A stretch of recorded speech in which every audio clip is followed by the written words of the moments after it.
मनोज जरांगे पाटलांच्या मराठा आरक्षणामुळे सर्वात जास्त कुठल्या जिल्ह्याला धास्ती असेल तर तो आहे बीड जिल्हा। त्यातल्या त्यात माजलगाव मतदारसंघात नेमकं काय होणार हा प्रश्न सगळ्यांनाच पडला होता। मात्र अगदी चित्रपटातल्या सीन सारखं पडद्यामागून राजकारण बदलतं तसं निवडणूक न लढवण्याची घोषणा केलेल्या प्रकाश सोळुंके यांनाच निवडणुकीच्या रिंगणात आता उतरवण्यात आले।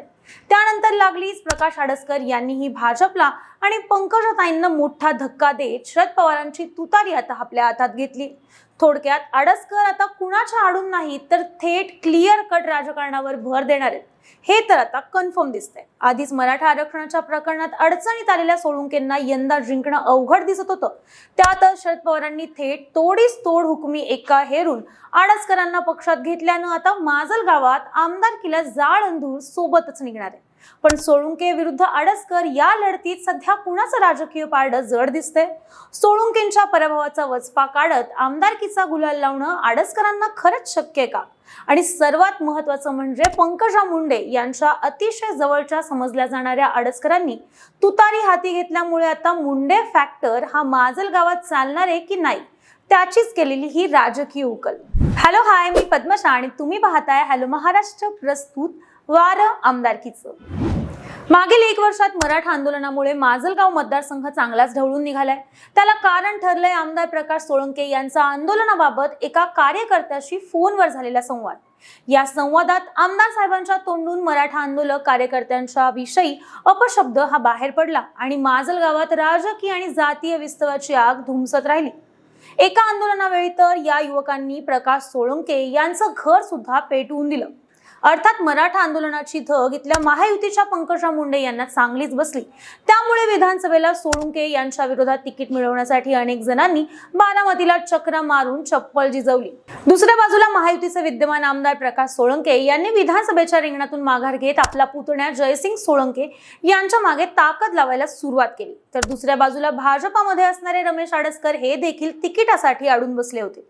त्यामुळे आडसकर की जयसिंग सोळुंके हा मोठा प्रश्न महायुती समोर होता। ज्याचा आमदार त्याला तिकीट या फॉर्म्युल्यानुसार जयसिंग सोळुंके यांना तिकीट भेटणार अशी शक्यता असताना अचानक राजकारणाच्या पडद्यामागून बरीच सूत्र बदलली आणि आमदारकीच्या रिंगणातून माघार घेतलेल्या स्टँडिंग आमदार प्रकाश सोळुंके यांच्याच गळ्यात पुन्हा एकदा उमेदवारीची माळ पडली। त्यामुळे नाराज झालेल्या आडसकरांनी बंडाचं हत्यार उपसत आज अखेरीस राष्ट्रवादी शरद पवार गटाची तुतारी आपल्या हाती घेत महायुतीला मोठा धक्का दिलाय। रमेश आडसकर हे पंकजा मुंडे यांचे चांगले समर्थक मानले जातात। मागील विधानसभा निवडणुकीत मतदारसंघाबाहेरील असताना देखील केज आणि परळी मतदारसंघातील भाजपच्या उमेदवाराला फायदा व्हावा म्हणून रमेश आडसकर यांना माजलगावची उमेदवारी जाहीर करण्यात आली होती। नौखे असताना देखील रमेश आडसकर यांनी चांगली इथं फाईट दिली होती, पण त्यांना अगदीच निसटत्या लीडनं पराभव सहन करावा लागला। महायुतीमध्ये माजलगाव मतदारसंघ हा राष्ट्रवादी काँग्रेसला सुटल्यामुळं रमेश आडसकर यांना पक्ष बदलल्याशिवाय पर्याय नव्हता। त्यामुळे त्यांनी शरद पवार यांची जवळीक करत शरद पवार गटात प्रवेश केला।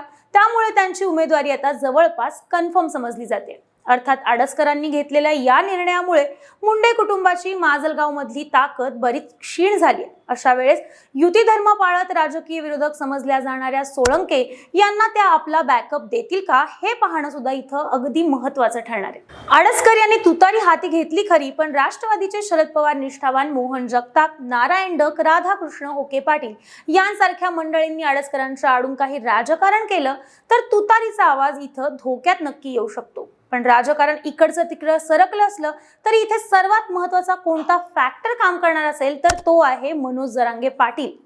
माजलगावात मनोज जरांगे फॅक्टर नुसता चालणार नाहीये तर तो पळणार आहे। फक्त मनोज जरांगे पाटलांनी उमेदवार देताना पूर्णपणे राजकीय व्यक्ती देण्याऐवजी सर्वसमावेशक असा चेहरा इथं द्यायला हवाय। त्या उमेदवाराचं माजलगावात नैतिक, सामाजिक आणि थोडंफार का होईना राजकीय वजन असायला हवं। खास करून आमदार सोळुंके यांच्या मतांमध्ये जो व्यक्ती फूट पाडू शकतो तो व्यक्ती मनोज जरांगे पाटील यांच्याकडून चालला जाऊ शकतोय। खरं तर मराठा विरुद्ध ओबीसी हा संघर्ष बीड मधील माजलगावात सर्वाधिक टोकदार झालेला असताना मराठा विरुद्ध वंजारी असा राजकीय प्रचार इथे फारसा झालेला नाहीये। इथं सर्वच मातब्बर उमेदवार मराठा समाजातून येत असल्यानं आता हा समाज नेमका कुणाच्या पाठीशी राहतो यावरही माजलगावचा निकाल हा अवलंबून असणार आहे। मराठा समाजाचं सध्याच्या स्थितीला माजलगावात होणारं मत विभाजन नक्की कुणाच्या पथ्यावर पडतंय? माजलगावात सोळुंके विरुद्ध आडसकर यांच्यातील लढतीत नक्की कोण उजवं ठरतंय की मनोज जरांगे पाटलांच्या रूपानं माजलगावच्या आमदारकीला काही नवं वळण मिळतंय ते पाहणंही तितकंच महत्त्वाचं असणार आहे। बाकी तुम्हाला काय वाटतं? माजलगावचा 2024 आमदार नेमका कोण होतोय?